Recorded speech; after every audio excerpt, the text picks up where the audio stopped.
श्री जगन्नाथ नमो नमः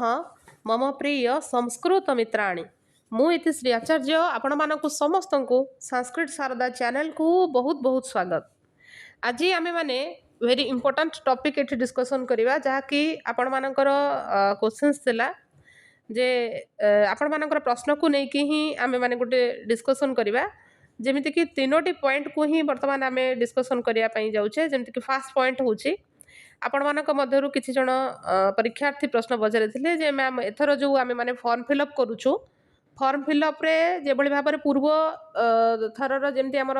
December cycle हो किंबा जून साइकिल रे जेभଳି भाबरे फॉर्म फिलअप समय रे शो करूथिला कि संस्कृत 25 कोड किंबा 73 कोड रे आपण अप्लाई करिया पई चाहुचंती परंतु एथर फर्स्ट टाइम एनटीए जो फॉर्म जो माने फॉर्म फिलअप करूचंती एनटीए फर्स्ट टाइम एभଳି गोटे स्टेप नेछि जेमिति कि आपण मानक मध्यरु जो माने भी संस्कृत रो 25 कोड पाई अप्लाई करबा पाई चाहुचंती फॉर्म डिसेंबर साइकिल रे ये एनटीए यूजीसी नेट जेआरएफ 2025 रो डिसेंबर साइकिल निमित्त जो माने फॉर्म फिलअप करूछंती कोठी ना कोठी से माने जदी 25 कोड पाई आपण इंटरेस्टेड जे मु 25 कोड पाई प्रिपेयर होछि तो 25 कोड रे मते एग्जाम दबार अछि देन जोटी ओनली संस्कृत जो ऑप्शन अछि ओनली संस्कृत सेथिरे ही आपण माने टिक मारंतु तो आपणकर हो नेक्स्ट रहा जो मैंने 73 कोड पाई अप्लाई करने चाहूँगी किसी जन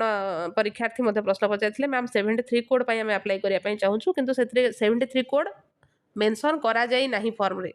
परंतु सेठी आपण देखिए जो लिखा जाइए संस्कृत ट्रेडिशनल देखौछि फॉर्म रे तो संस्कृत ट्रेडिशनल माने आपणकर 73 कोड ही आपण माने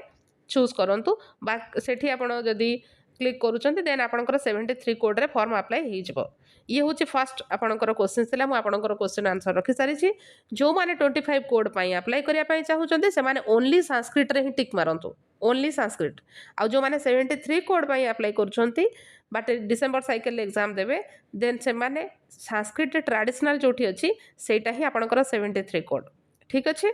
तो सेकंड पॉइंट को आसीबा जे एथर एनटीए यूजीसी नेट तरफ रु तीनोटी कैटेगोराइज करा जाइछि जहाँकि बहुत ही भल इनिशिएटिव एथर एनटीए नहीं जहाँकि बहुत पूर्वर मध्य नबार थिला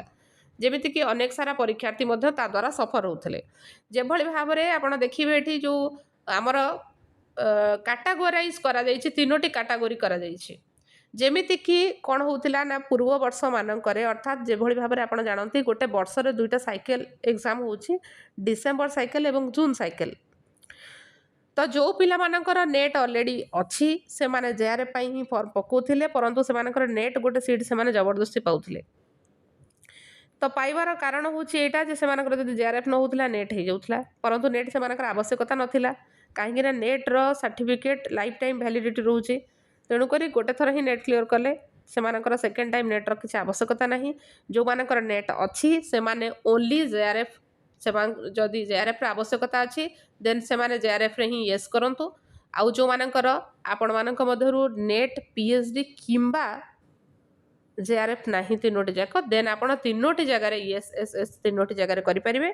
जेमिति ओनली पीएचडी रे आपण एस करि परिबे नेट रे एस करिवे एवं जेआरएफ रे एस करिवे जो मानकर नेट ऑलरेडी अच्छी से माने नेट रे आउ थरे अप्लाई करिवार आवश्यकता नहीं से माने जेआरएफ पाई ही यस करंतु आउ जो मानकर केवल पीएचडी आवश्यकता अछि देन से माने ओनली पीएचडी रे ही यस करंतु। एथर फॉर्म फिलअप बेले आपण मानक पई तीनोटी कैटेगोराइज करा जाइछि जो मानक पाखरे जेआरएफ आवश्यकता अछि बार बार कहि रखुछि से माने जेआरएफ रे ही यस करंतु बाकी असिस्टेंट प्रोफेसर पीएचडी जदि आपणक पाखरे ऑलरेडी अछि देन आवश्यकता नहीं से आपण नो करि परिबे जो मानकर तीनोटी जाक कोटा भी नहीं तेन तीनोटी जगह अर्थात जेआरएफ असिस्टेंट प्रोफेसर एवं पीएचडी एडमिशन तीनोटी जगह से माने यस करि परिबे तेणुक ये गोटे बहुत भल गोटे इनिशिएटिव नहीं एनटीए तरफ तेणुक यह बहुत दिन आगुरी हबार थिला अनेक सारा छात्र छात्री द्वारा सफर होते तेणुक आउ जो माने कि नेट नथिला से माने नुआ पिला नेट पाई पारु नथिले काहेकि ना जो मानकर ऑलरेडी हेछि जेआरएफ जो माने ऑलरेडी नेट पाई सारिछन्ते सेही माने ही आउ थरे पुणी पाउथिले तो एथर से आपण मानकर कट ऑफ एते हाई जीव नाही जेभଳି भाबरे प्रीवियस ईयर एग्जाम मानकर कट ऑफ एकदम हाई जाउथला हाई जीवार रीजन हो जेटा जे जो माने ऑलरेडी जेआरएफ प्राप्त हो सारिछन्ती से माने बा जो माने नेट भी पाई सारिछन्ते से माने मध्ये पुणी फॉर्म अप्लाई करूथिले काहेकि अप्लाई करूथिले ना जेआरएफ आशारे ତେଣୁକରି ସେମାନଙ୍କର ପାଇଁ ହିଁ କଟ୍ ଅଫ୍ ହାଇ ଯାଉଥିଲା। ଏଥରକ ନିଶ୍ଚିତ ଭାବରେ ଆପଣଙ୍କର କାଟାଗୋରାଇଜ୍ କରାଯାଇଛି। ଏଥରକ ଆପଣମାନଙ୍କର ନିଶ୍ଚିତ ଭାବରେ କଟ୍ ଅଫ୍ ନର୍ମାଲ୍ ହିଁ କଟ୍ ଅଫ୍ ଯିବ। ତ ନିଶ୍ଚିତ ଭାବରେ ଆପଣମାନେ ଫର୍ମ ଫିଲ୍ଅପ୍ କରିବା ବେଳେ ଇଏ ପଏଣ୍ଟ ପ୍ରତି ନିଶ୍ଚିତ ଭାବରେ ଧ୍ୟାନ ରଖନ୍ତୁ। ଯେଉଁମାନଙ୍କର କିଛି ବି ନାହିଁ ସେମାନେ ନେଟ୍ PhD ଆଉ JRF ତିନୋଟି ଜାଗାରେ ଏସ୍ କରିପାରିବେ। ଯେଉଁମାନଙ୍କର ଅଛି ଓନ୍ଲି PhD ଦେନ୍ ସେମାନଙ୍କର ଆଉ ଥରେ ପୁଣି ଆପ୍ଲାଏ କରିବାର କୌଣସି ଆବଶ୍ୟକତା ନାହିଁ। ଅଯଥାରେ ସେମାନେ ଗୋଟେ ସିଟ୍କୁ ମାଡ଼ି ବସୁଛନ୍ତି। ଦେନ୍ ଥାର୍ଡ଼ ପଏଣ୍ଟକୁ ଯିବା। ଏଥର ଯେଉଁମାନେ ପଚାରିଥିଲେ ଯେ ମ୍ୟାମ୍ କେଉଁମାନେ ଆପ୍ଲାଏ କରିପାରିବେ ଫର୍ମ, ମୁଁ ଏଠି ଆଉ ଗୋଟେ ଏଠି ନ୍ୟୁ ପଏଣ୍ଟ ଯେଉଁଟାକି ଆଡ଼୍ କରିଛି NTA, ଯେଉଁମାନେ କି ଆମର ଗ୍ରାଜୁଏସନ୍ କମ୍ପ୍ଲିଟ୍ କରିସାରିଛନ୍ତି ଅର୍ଥାତ୍ ଯେଉଁମାନଙ୍କର 4 ଇୟର୍ସ ଗ୍ରାଜୁଏସନ୍ ଅର୍ଥାତ୍ 8 ସେମିଷ୍ଟର ଯେଉଁମାନଙ୍କର ଅଛି ସେମାନେ ମଧ୍ୟ ଆପ୍ଲାଏ କରିପାରିବେ। ଅର୍ଥାତ୍ ଯେଉଁମାନଙ୍କର ମୁଁ ଏଠି କହି ରଖୁଛି କ୍ଲିଅରଲି,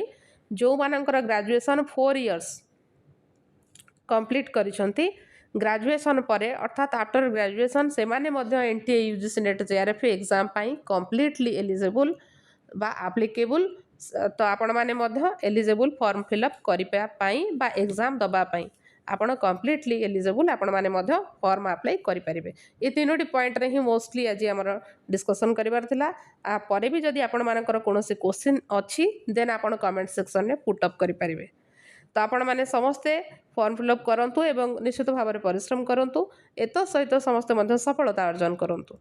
ଆଜି ପାଇଁ ଆମେମାନେ ଏଇଠି ବିରାମ ନେବା। ଜୟତୁ ସଂସ୍କୃତମ୍ ଜୟତୁ ଭାରତମ୍ ଧନ୍ୟବାଦः।